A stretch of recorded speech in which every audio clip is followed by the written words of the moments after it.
کے اوپر میں بیان کر چکا ہوں بھی 2-3 دن پہلے ہی، اور آج کل کے نوجوان لڑکے لڑکوں کے ساتھ بھی بدکاریاں کر رہے ہیں۔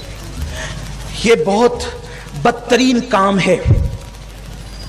ایسا کام کرنے والوں پر ایک دن میں 36 مرتبہ اللہ لعنت نازل فرماتا ہے۔ اور پھر اس کا دوسرا نقصان، جو مرد مردوں کے ساتھ، لڑکے لڑکوں کے ساتھ بدکاری کرے، وہ کہیں بھی مرے، مالیگاؤں میں، ممبئی میں، اندور میں، حتیٰ کہ العیاذ باللہ اگر وہ مدینہ منورہ میں بھی مرے جائیں، حالانکہ ایسا ممکن نہیں ہے، ایسا ممکن نہیں ہے، لیکن صرف وعید کے لیے بتا رہا ہوں۔ البتہ حدیث پاک کا مفہوم ہے کہ مفسرین نے لکھا ہے کہ جو مرد مردوں کے ساتھ بدکاری کرتے ہیں، یعنی قوم لوط جیسا عمل کرتے ہیں، وہ کہیں بھی مریں گے دنیا میں، رات جو پہلی آئے گی ان کی قبر کی، اس رات میں ان کے جسم کو نکال کے وہاں پھینکا جائے گا فرشتوں کے ذریعے سے جہاں قوم لوط پڑی ہوئی ہے۔ قوم لوط جہاں اس وقت پڑی ہوئی ہے وہاں پر ان کو ڈالا جائے گا۔ کتنا بدترین انجام ہے۔ اور دوسرا فعل جو آج نوجوان جس میں مبتلا ہیں، وہ ہے اپنے ہاتھ سے اپنی جوانی کو ضائع کر رہے ہیں، اپنے سرمایہ کو ضائع کر رہے ہیں۔ میں اس سے زیادہ وضاحت نہیں کر سکتا، اس لیے کہ بہنیں، بھائی، چھوٹے بچے سب سنتے ہیں۔ اب چونکہ حکم ہے تو اس لیے میں یہ عرض کر رہا ہوں، یہ بہت بڑا گناہ ہے۔ بلکہ جو زنا کرے 10 مرتبہ، جو 10 مرتبہ زنا کرے تو اس کی اتنی طاقت ضائع نہیں ہوتی جسم کی جتنا اپنے ہاتھ سے اپنی جوانی کی طاقت ضائع کرنے پر طاقت ضائع ہوتی۔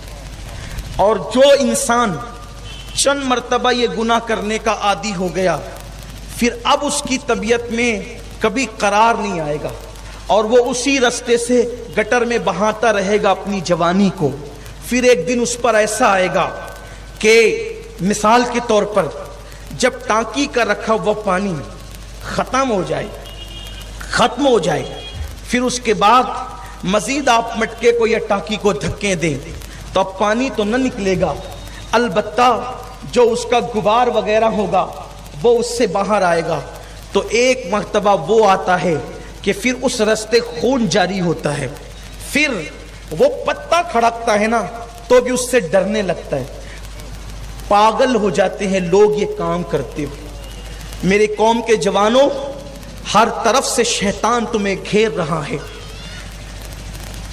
یہ ایک دیوانے کی دیوانگی ہے جو آپ کے سامنے آ کر کے لوگ کیا کہیں گے اس کی پرواہ کیے بغیر ہر گناہ کا ذکر کر رہا ہے۔ اللہ جانتا ہے صرف نیت یہ ہے کہ کوئی بندہ اس سے توبہ کر لے۔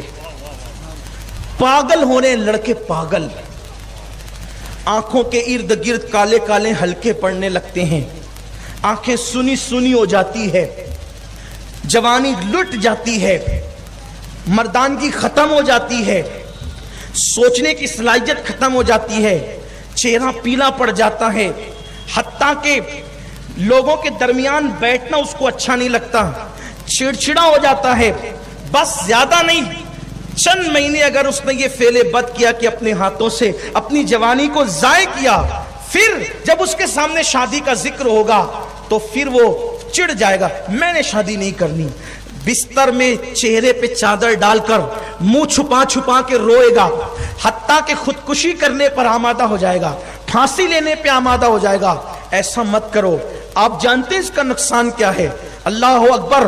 اللہ کے رسول علیہ السلام فرماتے ہیں قیامت کا دن ہوگا، کچھ نوجوان لڑکے قیامت میں اس حالت میں آئیں گے کہ ان کے ہاتھ حاملہ ہوں گے، ان کے ہاتھوں کو حمل ہوگا۔ اللہ کے رسول نے حق بیان کرنے میں میرے رسول نے حیا نہیں کی ہے۔ میں آپ کے سامنے اس امانت کو سپرد کر رہا ہوں، ہاتھ جوڑ کے کہتا ہوں، شادی کی عمر میں پہنچ گئے ہو، آپ کو یہ حق ہے کہ آپ اپنی امی سے، آپ اپنے ابا سے ادب سے کہو ہماری شادی کر دو، کوئی عیب نہیں ہے۔ یہ مردانگی ہے کہ ایک لڑکا اپنے باپ اور اپنی ماں سے کہے میری شادی کر دو، میں اس کو کوئی عیب نہیں سمجھتا۔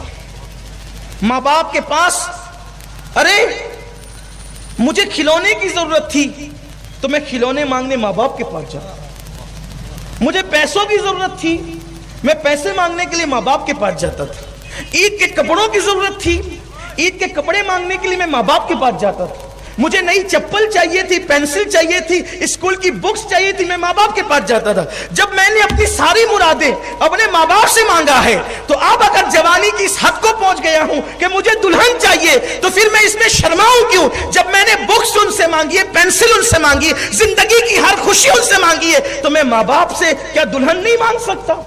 ये कोई ऐब नहीं है, इसमें मत शर्माओ। क्यों शर्मा करके झूठे मुत्तकी बनते हो, गटरों में जवानी जाय करके, अपनी सेहत को जाय करके? आप आगे उस पोजीशन में आप हक से कहो अम्मा मेरी शादी कर दो, मैं इस मंजिल पे पहुंच चुका हूं। और माँ बाप को भी चाहिए कि औलाद की जल्दी शादी करो, इससे पहले कि तुम्हारी औलाद अपना सरमाया गटरों में बहा करके नामर्दांगी की मंजिलों में पहुंच जाए। तुम अपने बच्चों की शादी कर दो। अल्लाह के रसूल ने फरमाया 3 चीजों में ताखीर मत करो, जनाजा तैयार हो दफन में ताखीर मत करो, नमाज का वक्त आ जाए नमाज पढ़ने में ताखीर मत करो, बेटा बेटी बालिगा हो जाए तो उनकी शादी करने में ताखीर मत करो। तो अर्ज ये कर रहा था, अल्लाह के रसूल फरमाते क़यामत के दिन कुछ लोगों के हाथ जो है वो हामला होंगे और वो क़यामत में हाथों को पे हमल लेकर के आएंगे। लोग उनसे हैरत से कहेंगे, फरिश्ते कहेंगे हाथों पर हमल क्यों है? तो अल्लाह की क़यामत में फरमाएगा ये अपने हाथों से अपनी ताकत को ज़ाय करते थे, ये मुश्त ज़नी करने वाले लोग थे, ये हैंड प्रैक्टिस करने वाले लोग थे। और इसका बड़ा नुकसान है पागलपन और खुदकुशी समझते हैं। जो एक बार खुदकुशी करेगा मरने के बाद वो चैन से कब्र में नहीं सो सकता। क़यामत तक जिस तरह से वो खुदकुशी करेगा वही अजाब उसको दिया जाता रहेगा। निकलो, तौबा करो। लोग सोचते हैं ये फेल भी नहीं छूट सकता, सब छूट सकता है। गंदी पिक्चरें देखना छोड़ो, गंदी सोच निकाल दो दिलो दिमाग से, गंदी फिल्में देखना छोड़ दो, तन्हाई छोड़ दो, एक खुद एतमादी। याद रखना एक जुमला मेरा जो भाई नशे में हो या इस बुरे काम में हो, अगर इससे निकलना चाहता है तो मैं उसको एक जुमला कहना चाहता हूँ, हजारों जंग हारने से उतना नुकसान नहीं होता जितना एक मर्तबा हिम्मत हारने से नुकसान होता। हजारों जंग हारने से उतना नुकसान नहीं होता जितना एक मर्तबा हिम्मत हारने से नुकसान होता है। अगर आप इस फेल में बद में मुब्तला हैं, अब हमारे पास आई, आप नशे में ना, आपको कोई सीने नहीं लगाता। सुन्नी दावत इस्लामी गुनहगारों को सीने से लगाने की तहरीक है। हम मुत्तकियों को कम, हम गुनहगारों को ज्यादा तलाश करते हैं। उसकी वजह यह है कि अल्लाह के रसूल के यहाँ सबको सीने लगाया जाता था। जहां किसी की कोई जहां नहीं चलता था वो मुस्तफा जान रहमत के यहाँ चलता था। किसी ने कहा है वही सुनते हैं बोलियां समझ वो सबकी, वो समझते हैं वो वही भरते हैं झोलियां सबकी, वो समझते हैं बोलियां सबकी। आओ आओ आओ बाजार मुस्तफा को चले, हम जैसे खोटे सिक्के वहीं पे चलते हैं, खोटे सिक्के वहां चलते हैं। तो याद रखें हमें यह दर्स दिया गया है कि गुनाह से नफरत करो, गुनहगार से नफरत मत करो। तहदीस नेमत के लिए कहता हूं अल्लाह का फजल है, दर्जनों जवान ऐसे शहर भर के क्या बल्कि मैं जहां जहां दौरे पे गया कई जवान मुझे ऐसे मिले आकर के आंसू बहाया। मैंने उनके सर पे हाथ रख करके कहा तौबा कर ले, इंशाअल्लाह सच्ची तौबा कर, तौबा की बरकत से खुदा तुझे सेहत देगा। कई जवान अल्हम्दुलिल्लाह उन्होंने तौबा की और फेले बद से निकले और खुद एतमादी के साथ आज वो अपनी जिंदगी को गुजार रहे हैं। आपको डराया गया है कि इस फेल से निकल नहीं सकता, इस फेल से निकल नहीं सकता। मेरे अजीज, जब इंसान कुफ्र के दलदल से निकल सकता है, जब इंसान शिर्क के दलदल से निकल सकता है, तो इंसान इस गुनाह के दलदल से क्यों नहीं निकल सकता? आइए दामन रिसालत को थाम लीजिए, आइए औलिया अल्लाह के दामन को थाम लीजिए, आइए सोचो फिक्र की ततहीर कर लीजिए, अपने दिमाग को पाकीज़ा कर लीजिए।